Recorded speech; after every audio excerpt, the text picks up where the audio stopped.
Computers make no sense. Throw some metal in a box and boom. What the heck is going on here? Inside your PC is a central processing unit or CPU. It's basically just a piece of silicon with billions of microscopic switches called transistors. Depending on the flow of electricity, they can be on or off, kind of like a light bulb, which gives us two states, 1 and 0. The value at one of these switches is called a bit. One bit by itself doesn't really do much, but put them together and a group of 8 bits is called a byte and can have 256 different combinations of zeros and ones. Congratulations! We can now store information by counting in a system called binary. Every bit represents a power of 2, 1 meaning the power is included and 0 meaning it's not. So this number has 1 times 64, 1 times 4, and 1 times 1, which adds up to 69. This is nice, but for humans, hexadecimal is even better. It's often denoted by this 0x and is simply a more readable format than binary. 4 binary bits can take any value from 0 to 15. Hexadecimal uses 0 to 9 and A to F to represent those values, so a group of 4 bits can be replaced by one hexadecimal digit. Okay, now that we can store numbers, we just need the computers to actually, do something with them.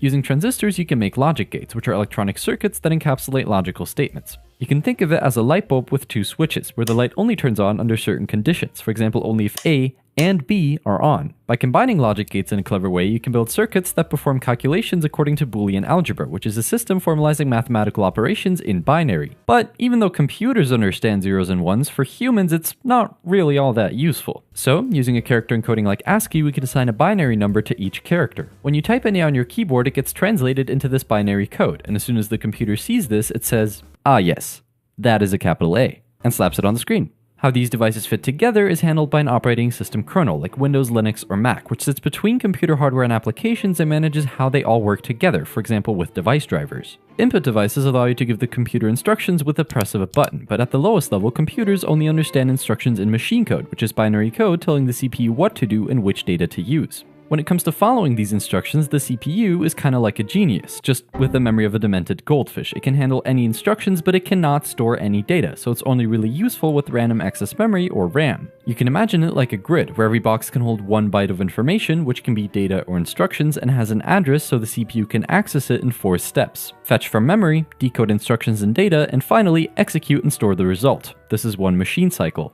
Since a program is basically just a list of instructions in memory, to run it, the CPU executes them one by one in machine cycles until it's complete. Oh yeah, did I mention that this happens really fast? Modern CPUs can do billions of cycles every second, which are coordinated and synchronized by a clock generator. The speed of this clock is measured in gigahertz, and people often overclock their CPUs to improve performance, which is nice but might just set your PC on fire. What's even crazier though is that a CPU has multiple cores, which can all execute different instructions in parallel, so at the same time. Each core can also be split into multiple threads, which allows every single core to handle multiple instructions concurrently, so switch between them really quickly.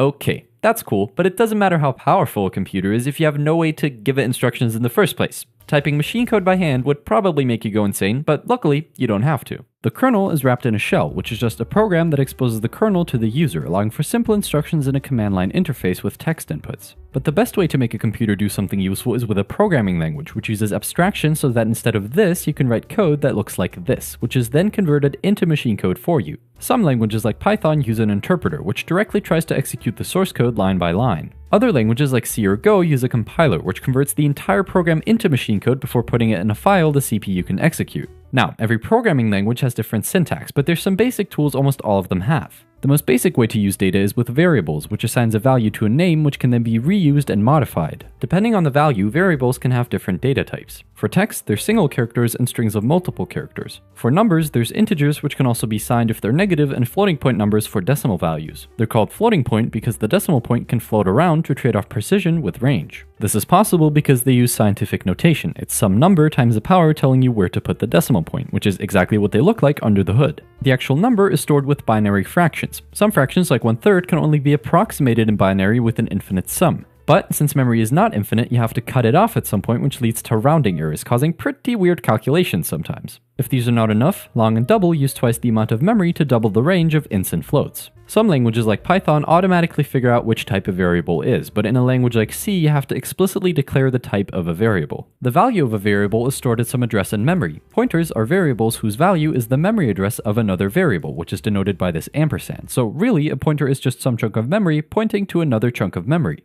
Since a memory address is just a number, you can add and subtract from it to navigate through individual bytes of memory. This is called pointer arithmetic. In some low-level languages like C, you have to manually allocate and free up memory once it's no longer used. This all happens in the heap, which is a part of memory that can dynamically grow and shrink as the program demands, which allows for more control but makes it incredibly easy to completely break your code. You could touch memory you're not supposed to, or that simply doesn't exist, which is known as a segmentation fault. But also, if there's some chunk of memory that's no longer used and you forget to free it or you have no way to access it anymore, that memory is no longer usable. This is called a memory leak and can cause the program to slow down and eventually crash. To avoid this mess, high-level languages like Python have built-in garbage collectors that manage memory for you. Different data types take up a different amount of memory. Integers are most often 4 bytes of memory, a single character is most often 1 byte of memory, and a string is just multiple character bytes with a null character to signal the end of the string. Storing multiple items in a contiguous chunk of memory like this is the idea of an array. More generally, it's a list of items with the same data type, with each item having a numerical index, most often starting at 0. Since the items are next to each other in memory, by knowing the address of the first item, you can quickly index to any item in the array by using pointer arithmetic. Arrays are what's known as a data structure, which is just a way to organize data to make it easier to work with.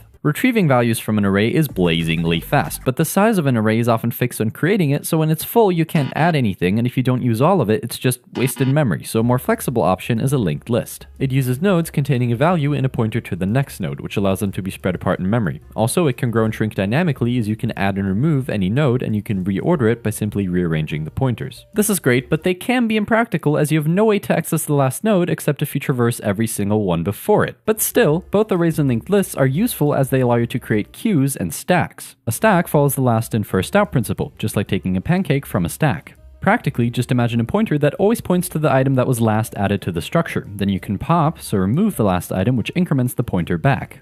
A queue follows the first in first out principle and uses 2 pointers, one for the first item that was added and one for the last. Any new item gets added after the last pointer, which is then updated, and dequeuing starts at the first pointer. Another useful data structure is a hash map, which is just a collection of key value pairs. It works kind of like an array, but uses a hash function to take a key and assign it to an index, where its value is then stored. But sometimes 2 different keys can map to the same index, which is called a collision. There's different ways to deal with this, but one way is to create a linked list at that position in the array, which makes it a little slower to look up that value, but still, hash maps are incredibly useful because you can define the keys that point to every value, and since they're based on arrays, retrieving them is blazingly fast. For many problems, it can be very useful to represent the relationship between different data points as a data structure. If you take the nodes of a linked list but allow any node to point to any other node, you get a graph where the nodes are connected by edges that can be directed, undirected, and can even carry a weight, which can stand for any metric such as distance or cost. Graphs are useful for analyzing groups inside networks or finding the shortest path between 2 points, for example in Google Maps. There's 2 main ways to search a graph. Breadth first search starts at one node and moves out layer by layer until it finds the target node for the first time.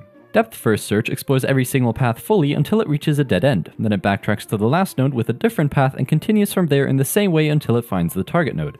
A graph where any 2 nodes are connected by exactly one path is called a tree and represents a hierarchy, for example the file system on your computer. A tree starts at the root and branches out into subtrees which end in leaf nodes. Parent nodes can have any number of child nodes, but oftentimes binary trees are the most useful. For example, a binary tree where all the values left of any node are smaller and all the values right of it are greater is called a binary search tree, which makes finding specific values super fast. If you want to find a target value, just start at the root. If the target is smaller than that node, go left. If it's greater, go right, and repeat this until you find the target. What we just used is a very simple algorithm, which is just a set of instructions that solves a problem step by step. The simplest way to write an algorithm is in the form of a function. It takes inputs, does something with them, and returns an output. Just like variables, you can then call a function by its name and pass in different arguments. When calling a function, the function call gets pushed onto the call stack, which is short-term memory used for executing code, and as the name implies, it's based on a stack data structure, which means last in, first out. To implement algorithms, you often have to compare 2 values, which you can do with operators like greater than or equality, and logical expressions such as and, or, and not.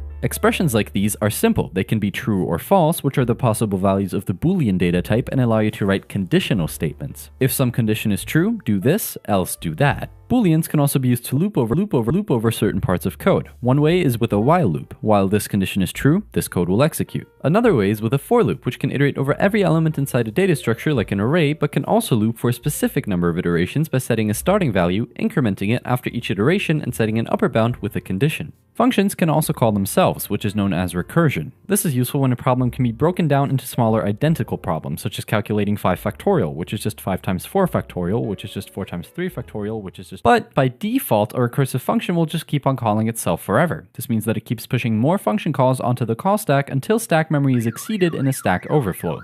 That's not optimal. To stop this, you have to add a base condition to a recursive function which defines when to stop. Only then will the function calls be executed without crashing your PC. Recursion is cool, but it can be pretty expensive time and space-wise. So, to minimize the amount of computations needed, past results can be saved in a cache, so if they come up again, the computer doesn't have to recompute them from scratch. This is called memoization. Speaking of performance, to judge how good an algorithm is, you can look at time and space complexity, so how much time or space is required to run it. This is measured in big O notation, which describes the relationship between growth of input size and number of operations needed to execute the algorithm. For example, adding 1 to every number inside an array is O of n, because the number of operations increases in a linear way as the array grows. What's relevant is not the exact number of operations, but rather the trend as the input size goes to infinity. You see, something like n factorial grows way faster than any linear function ever could, so as long as the time complexity is some kind of linear relation, it's simplified down to O of n, and the same thing goes for any other group. When writing an algorithm, there's always different approaches. A brute force approach would be to simply check every item until we find a target in a list, but if you want your program to run faster than a garden snail, you need a more sophisticated approach like divide and conquer. For example, in binary search, you repeatedly check the middle element to see on which side the target is and keep searching in that half until you find it.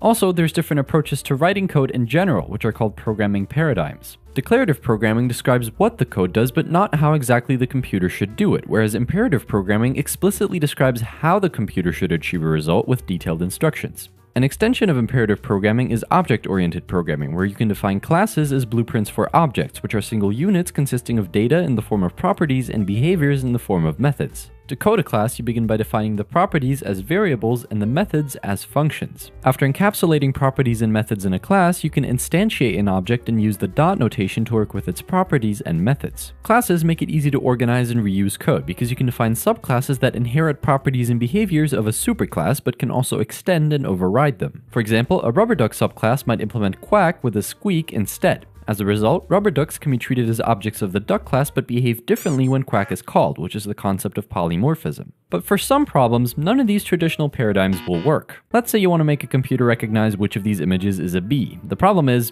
you can't really describe what a bee looks like with code. This is where machine learning comes in, aka teaching a computer to do a task without explicitly programming it to do that task. First, you need a lot of data, which you can split into training data and test data. Next, you choose an algorithm that can change its parameters over time. For example, a neural network where the weights can be updated to achieve a different result. By feeding lots and lots of training data into this algorithm, you can build a model whose accuracy you can then check with the test data. If it's not quite right, the model can improve over time by comparing the output to what it should have been, capturing the difference in an error function and tweaking its parameters to minimize the difference. But no matter how futuristic, bleeding edge, blazingly fast, and optimized it is, if you want people to actually use the application you wrote, you should probably know about the internet. It's a network of computers from all around the globe connected by wires. Like, literally, the internet is just a bunch of thick cables that run at the bottom of the ocean along with facilities like internet service providers that connect you to your destination.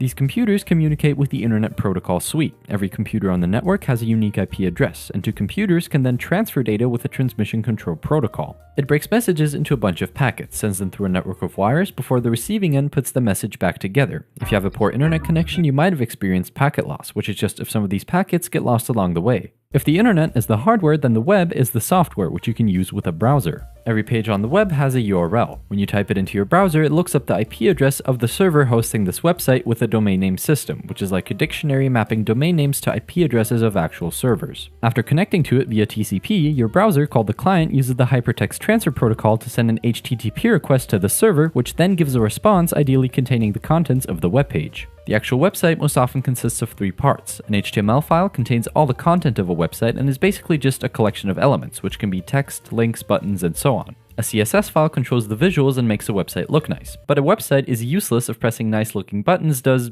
nothing, so a language like JavaScript adds functionality. But sometimes, things can go wrong. With every HTTP response comes a response code, which carries information about the status of the response. For example, 200 means OK, and anything starting with 4 is an error, the most famous one being 404, page not found. HTTP requests can carry different methods, for example get, post, put, and delete, so retrieve, add, update, and delete information. These are often used by application programming interfaces, which connect to applications and allow them to interact with each other, for example store and retrieve data from a database. The most common type of database is a relational database, which uses tables to store data. Columns of a table contain different attributes, and rows represent individual data points. Also, each table has one unique attribute called the primary key. A foreign key is the primary key of another table, establishing a relationship between the two. In this case, each book is connected to an author. With a language like SQL, you can write statements to work with data from these tables. You could look up the titles and authors of all books whose title starts with an H, but for that we have to join the authors table with the books table on the matching key to combine two attributes from different tables into one, giving us this output.